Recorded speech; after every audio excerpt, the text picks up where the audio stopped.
Hello everyone, welcome to SwitchUp. My name is Glen and today we have another review for you, this time of PolyRoll, written by a good friend of mine, David Morrish. So thank you very much Dave, much appreciated.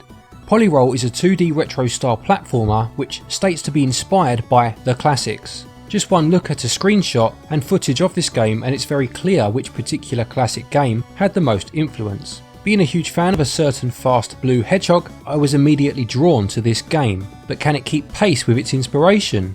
Well, thank you to the developers for the review copy, and now, let's find out.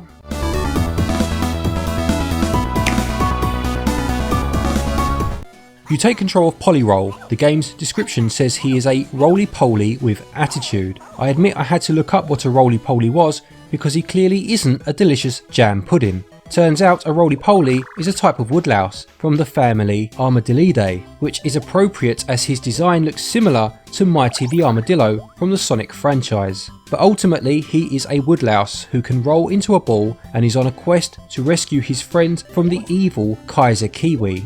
As said before, the game is clearly inspired by the 2D Sonic the Hedgehog games, and I will do my best to not make too many comparisons between the two games, although there may be a few areas where it's relevant to do so.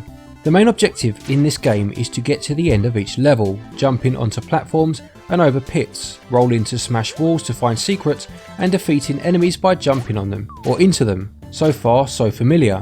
One way this game does stand out though is through its health system. You start off with 3 hearts. Each time you take a hit, you lose a heart. There are small gems scattered around the level, and every time you collect 10 mini gems, you refill one of your hearts, unless of course you already have full health. Your mini gem count is displayed on a meter to the left of the screen. You have infinite lives, so the typical platforming trope of collecting 100 of the main collectible for an extra life is irrelevant.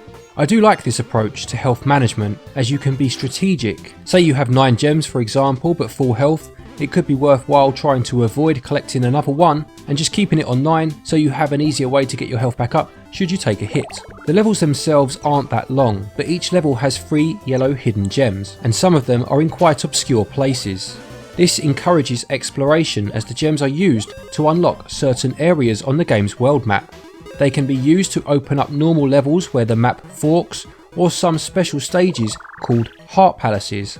These are the only levels that have a time limit, which makes them more difficult, but you are rewarded with an extra heart on completion. Finding these gems isn't always achieved by simple exploration. Some require you to use one of the game's power-ups. Bombs let you blow up certain blocks, spike shields make you immune to spikes, as you would expect, magnets attract mini gems, and the feather lets you descend slower. These power-ups also act as an extra hit point, and you keep them until you get hit, or get a different power-up. It can be annoying to find a yellow gem and see it's behind a bombable block, so you'll need to find a bomb somewhere in the level or go to another level that has one. Each time you finish a level, you are presented with a bonus game that gives you the chance to win one of these power-ups. One thing I do like though is that once you get a gem, it saves, and therefore if you die before beating the level, you do not have to collect it again. Although it could be argued this does cheapen the experience of collecting them at the same time. If you see one on a floor of spikes for example, and don't have a spike shield, you can simply damage boost your way to get it, taking a death in the process, and there's no need to get it again. You can also get creative with your moveset, like how this gem needs you to blow up these blocks to access the spring. Not having any bombs, I still managed to make my way there using my exceptional talent, if I do say so myself. Although it's nice to have infinite lives, there are no checkpoints, except for on boss battles, where the boss fights serve as one. The levels are generally quite short, so the lack of checkpoints isn't a major problem, but when you die you do restart the level with just 1 heart, so your retry is instantly harder than your first attempt. Luckily most levels have enough mini gems near the beginning for you to have at least collected enough to get an extra heart in no time at all.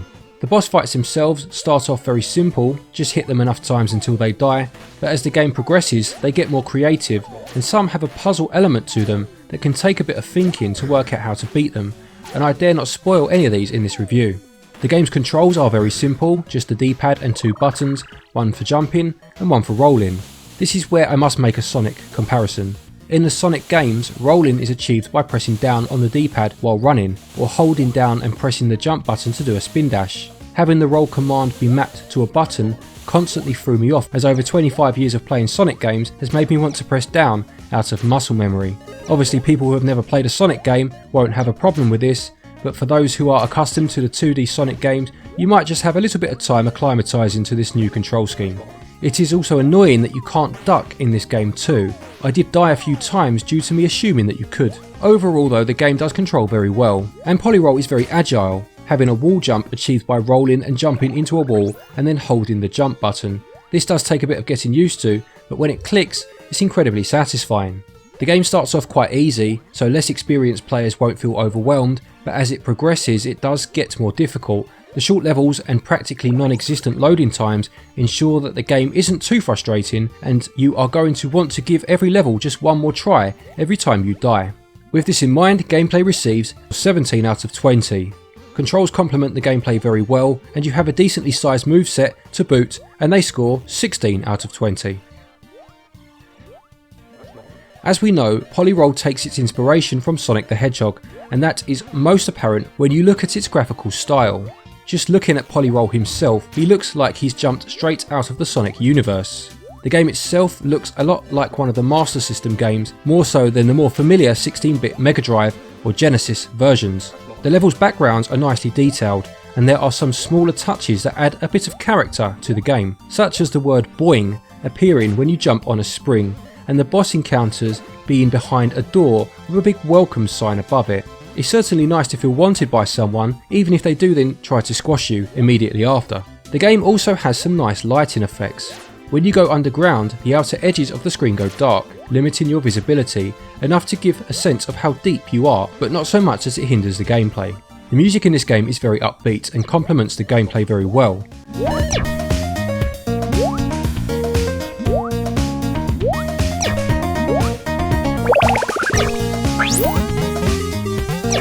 The different level themes are varied and doesn't fall into the typical formula of grass, water, ice, etc.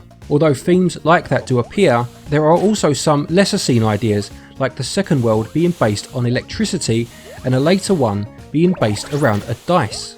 The sound effects are the typical noises you would hear in an 8-bit game, some of them sounding a bit too familiar, and it actually bugged me when I heard the sound from selecting something on the pause menu because I knew I had heard that particular sound before. I eventually realised it sounded just like the pause sound effects in the 8-bit Mega Man games.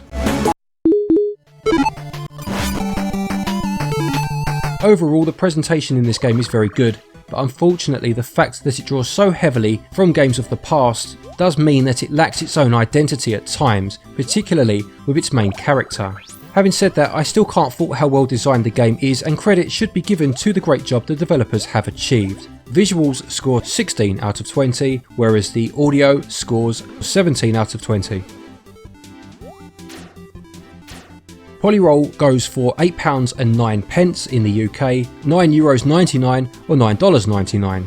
There are 36 levels across 11 worlds, with 11 boss fights. The levels themselves aren't very long, as already mentioned, and you can beat them very quickly. The real longevity though comes from finding those yellow gems, which does increase the playtime, as not only do they unlock side levels, but you need 40 of the game's 96 to access the final level. People who aren't completionists may see less value due to the short levels, and it took me around 4 hours to see the end credits, and I did this with a completion rate of 72%, so take that as you will. For people who enjoy 2D platformers, there is enough variety and good level design to make you want to play through it again, and I can see this game fitting right at home amongst the speedrunning community, especially in optimising which yellow gems are the quickest to collect in order to reach the end of the game, and value scores 17 out of 20. To conclude, PolyRoll is a fantastic platformer that feels like a Master System Sonic game. It does do enough differently to make it feel unique, but the presentation did make it hard to forget its clear inspiration. I am interested to see if the developers will do anything else with this world in the future, as they've demonstrated that they are more than capable of delivering a great platformer. They just need to work on making PolyRoll stand out more as his own man. That's wrong.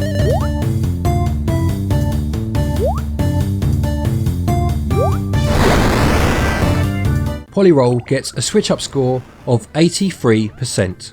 It's always nice for us to find one of these cheap little gems on the eShop, and a huge thank you to Dave for reviewing this one for us. A cracking job there, mate, nice one. Anyway, just a quick thank you to our ever-growing list of Patreons for your continued support. It's very much appreciated. If you do want to join them, the links will be down below. And to each and every one of you for watching our videos, take care, and until next time, happy gaming.